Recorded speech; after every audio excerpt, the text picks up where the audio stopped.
Good evening students, how are you all. कैसे हैं आप सब। तो जैसा कि आप सबको पता है कि हम पढ़ रहे हैं हिंदी शिक्षण और प्रवीणता। तो आपका यूनिट नंबर 1 के 3 टॉपिक क्लियर हो चुके हैं। सौंदर्य बोध क्लियर हो चुका है। कल हमने कविता की थी भवानी प्रसाद मिश्र जी की कठपुतली।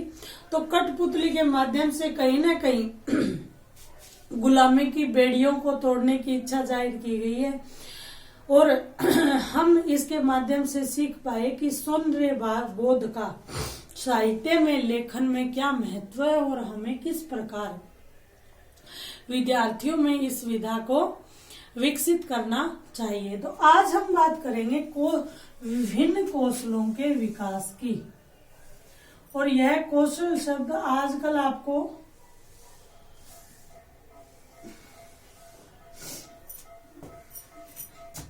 बहुत सुनने को मिल रहा होगा।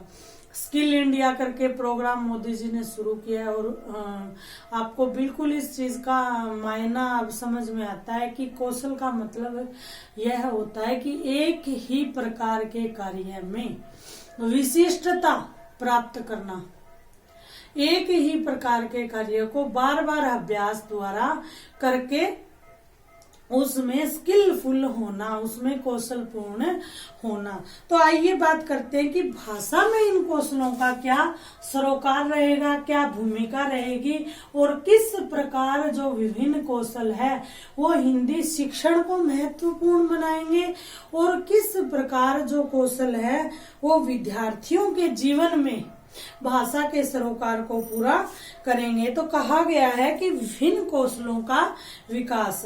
महाकवि सुमित्रा नंदन पंत जी, आपको पता है बहुत ही प्रसिद्ध हमारे कवि रहे हैं। बड़ी अच्छी रचनाएं उन्होंने हमारे बीच में दी है।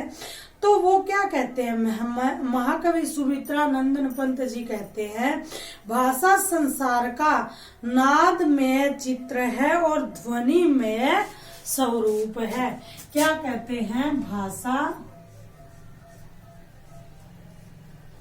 संसार का नादमय चित्र है और ध्वनि में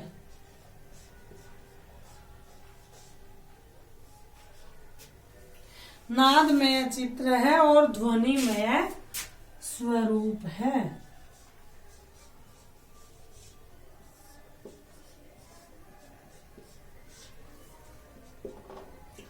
यह बात किन्होंने कही है, ये बात कही है सुमित्रा नंदन पंत जी ने। ठीक है, सुमित्रा नंदन पंत जी क्या कहते हैं कि भाषा संसार का नादमय चित्र है, यानी नाद करता हुआ, ध्वनि करता हुआ, घोषणा करता हुआ और ध्वनि से युक्त स्वरूप है। यानी उन्होंने भाषा के महत्व को बड़ा ही बढ़ा करके और महत्वपूर्ण बताया है। कहते हैं कि यह विश्व की हृदय तंत्री की झनकार है जिसके स्वर में यह अभिव्यक्ति पाती है। यह विश्व की, उन्होंने इस बात को आगे बढ़ाते हुए क्या कहा है, यह विश्व की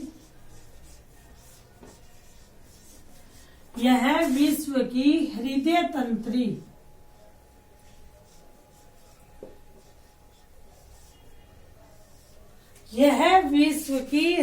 तंत्री की झनकार है।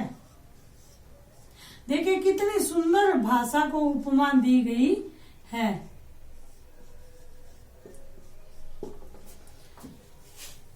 और जिसके स्वर में यह अभिव्यक्ति पाती है, यानी यह कौन, भाषा, जिसके स्वर में यह अर्थात भाषा यह क्या पाती है, अभिव्यक्ति पाती है। आप इसको डेफिनेशन को नोट कर लीजिए।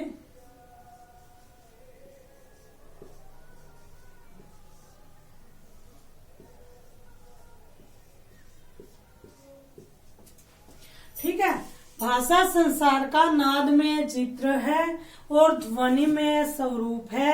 यह विश्व की हृदय तंत्र यानी विश्व का एक तरह से भाषा को क्या कहा गया है, हृदय तंत्र कहा गया है कि झनकार है जिसके स्वर में यह अभिव्यक्ति पाती है। कितनी सुंदर उपमा महाकवि के द्वारा दी गई है। तो कहते हैं कि भाषा का सिद्ध पक्ष भाषिक तत्वों से संबंधित है जिसमें भाषा की संरचना जैसे ध्वनि, शब्द, वाक्य, ध्वनि, शब्द और वाक्य शामिल हैं।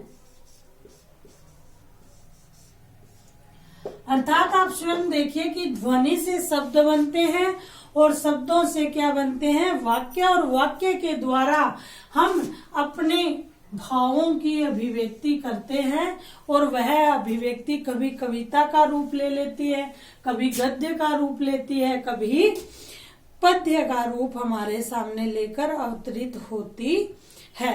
तो कहा जाता है कि जबकि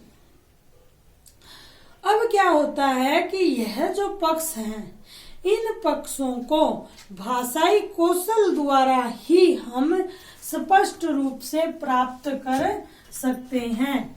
यानी ध्वनि, शब्द और वाक्य यह जो भाषा के तत्व हैं, भाषा तत्वों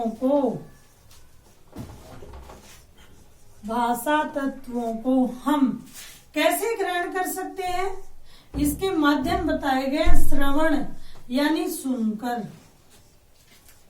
पठन यानी पढ़कर, वाचन यानी बोलकर और लेखन यानी लिखकर।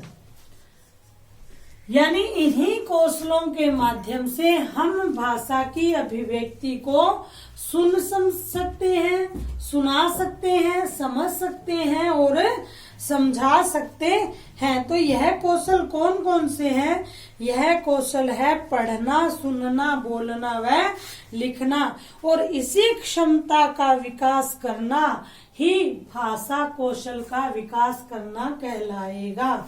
यानी शिक्षक को स्वयं अपने ये सारे कौशल मजबूत बनाने चाहिए और फिर ऐसी शिक्षा देनी चाहिए जिससे भावी विद्यार्थियों के ये चारों कौशल क्या हो जाए, पुष्ट हो जाए, समृद्ध हो जाए, झंकृत हो जाए।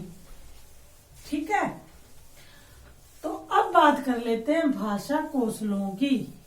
यह भूमिका थी। अब क्या है भाषा कौशल? तो भाषा कौशल एक तरह से हमारे सामने क्या आएंगे, 4 प्रकार के आएंगे। सुनना, बोलना, लिखना, और एक तरह से कॉम्पिटिटिव एग्जाम में बहुत बार इनका क्रम पूछा जाता है कौशलों का, तो यही क्रम रहेगा, सुनना, बोलना, लिखना और पढ़ना। और इसको स्पष्ट शुद्ध भाषण में हम कैसे लिखेंगे? श्रवण कौशल, वाचन कौशल, लेखन कौशल और सबसे अंत में आएगा पठन कौशल।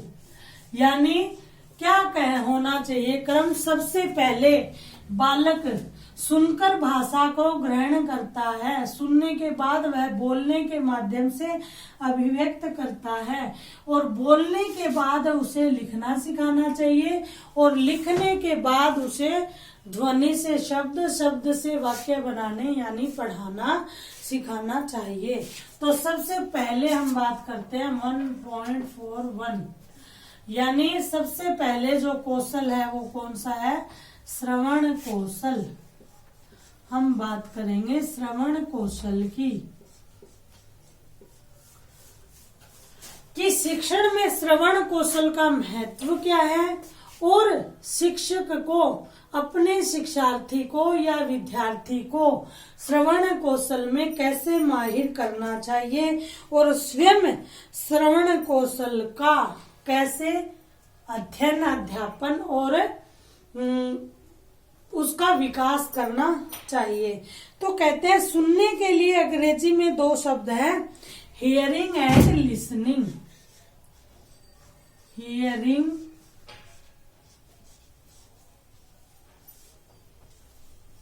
And listening.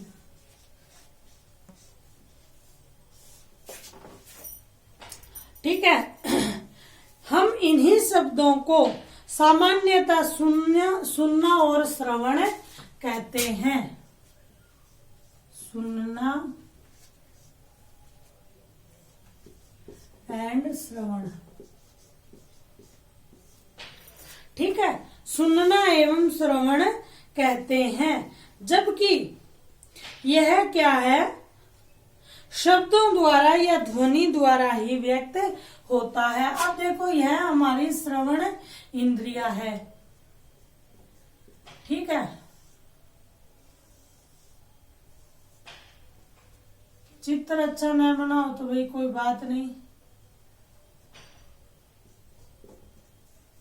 ठीक है। हमें मुख्य काम है यहाँ श्रवण से, तो ये तो आपको दिख ही रहा होगा। तो अब ये देखिए कि ध्वनि है, यानी कोई व्यक्ति है, उसने कुछ ध्वनि की, तो वह ध्वनि वायु में संचरित होकर कहाँ टकराएगी? कर्ण पटल पर टकराएगी, और कर्ण के माध्यम से ग्रहण होकर वो हमारे स्नायु तंत्र तक संदेश पहुंचेगा। तो यह श्रवण जो कौशल है, कहते हैं कि सुनना ध्वनि के कान से टकराना मात्र है, ठीक है। यानी सुनने की जो क्रिया है, जो वैज्ञानिक क्रिया है, वो तो क्या है? इसने ध्वनि की, ये कर्ण पटल से टकराई और स्नायु तंत्र पर मैसेज चला गया, इसे मात्र हम सुनना कहेंगे। परंतु कहते हैं श्रवण जब एक कौशल की बात की जा रही है तो यह एक स्किल हो जाती है, एक बिल्कुल ढंग से सोच समझकर की जाने वाली क्रिया में परिवर्तित हो जाती है। तो कहते हैं कि शब्दों को सुनना, अर्थ ग्रहण करना, सही व गलत का फैसला करना, उसके अनुरूप आचरण करना श्रवण कहलाएगा। यानी सुनने में तो केवल मात्र ध्वनि का कर्ण पटल से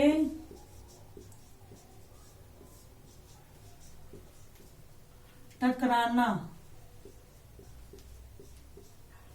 परंतु जब हम श्रवण कौशल करते हैं तो क्या कहा गया है कि शब्दों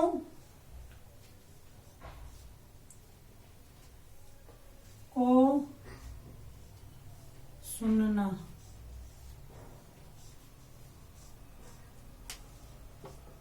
सुनकर अर्थ ग्रहण करना।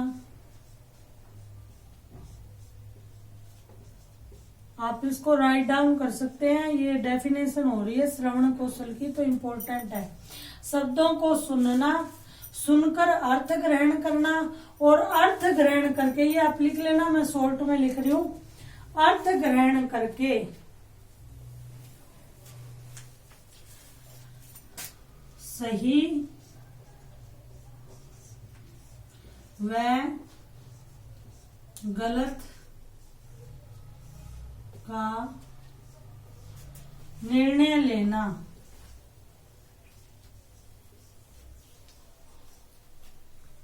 निर्णय लेकर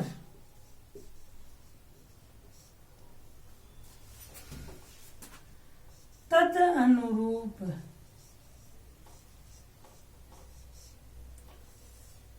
आचरण करना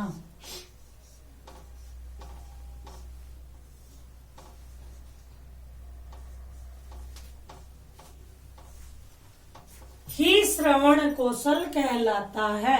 तो आपके समझ में आया, श्रवण कौशल का अर्थ है, आप इसको शुरू में करेंगे कि अंग्रेजी में श्रवण या सुनने के लिए दो शब्दों का मुख्यतः प्रयोग किया जाता है, हियरिंग एवं लिसनिंग। तो हियरिंग का अर्थ केवल मात्र सुनना होगा और लिसनिंग का अर्थ होगा श्रवण।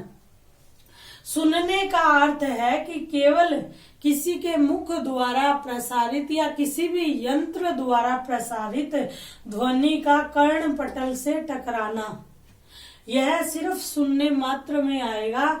लेकिन जब श्रवण कौशल की बात होगी तो आप लिखोगे श्रवण कौशल का तात्पर्य है कि शब्दों को सुनना, सुनकर अर्थ ग्रहण करना, अर्थ ग्रहण करके सही व गलत का निर्णय लेकर या सही व गलत का चुनाव करके तद अनुरूप आचरण करना श्रवण कौशल कहलाएगा।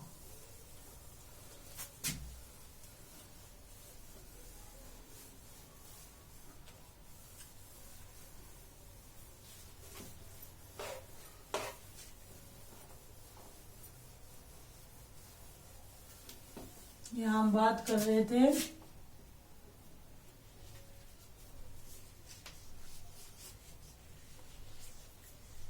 श्रवण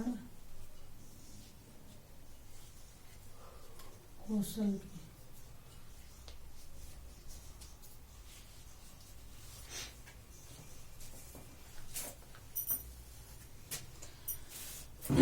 अब आपने श्रवण कौशल की डेफिनेशन को अच्छे से सुन लिया है। इसके बाद आप देखिए कि दूसरों द्वारा कही गई सामग्री को सुनकर अर्थ ग्रहण करना भाषा का प्राथमिक कौशल है। भाषा का प्राथमिक कौशल कौन सा है, इस तरह से भी प्रश्न आपके सामने बन सकता है। तो प्राथमिक कौशल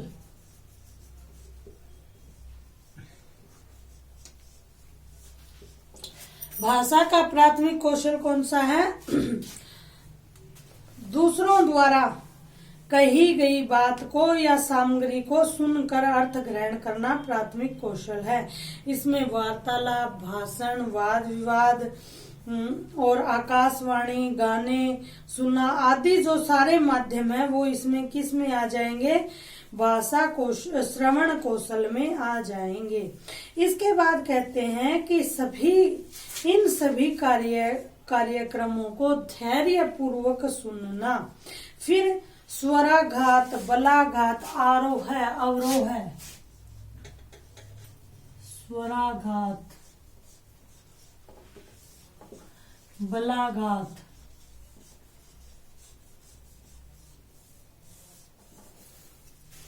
आरोह है, अवरोह है,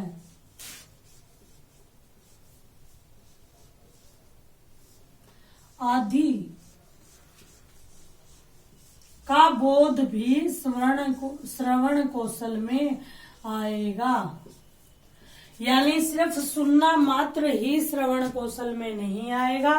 कहाँ स्वरों को निम्नतम स्तर पे लाना है, कहाँ स्वरों को उच्चतम स्तर पे लाना है, बलाघात कहाँ पे आपको विराम लेना है, आरोह है चढ़ते क्रम में बोलना है, अवरोह है उतरते क्रम में बोलना है।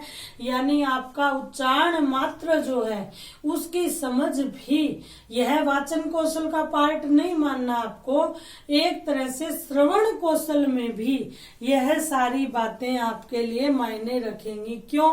क्योंकि यदि आपने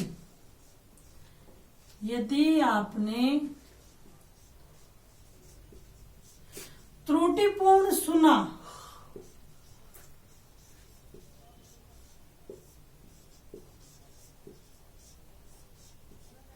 तो आपका लेखन भी त्रुटिपूर्ण होगा। और वाचन भी त्रुटिपूर्ण होगा,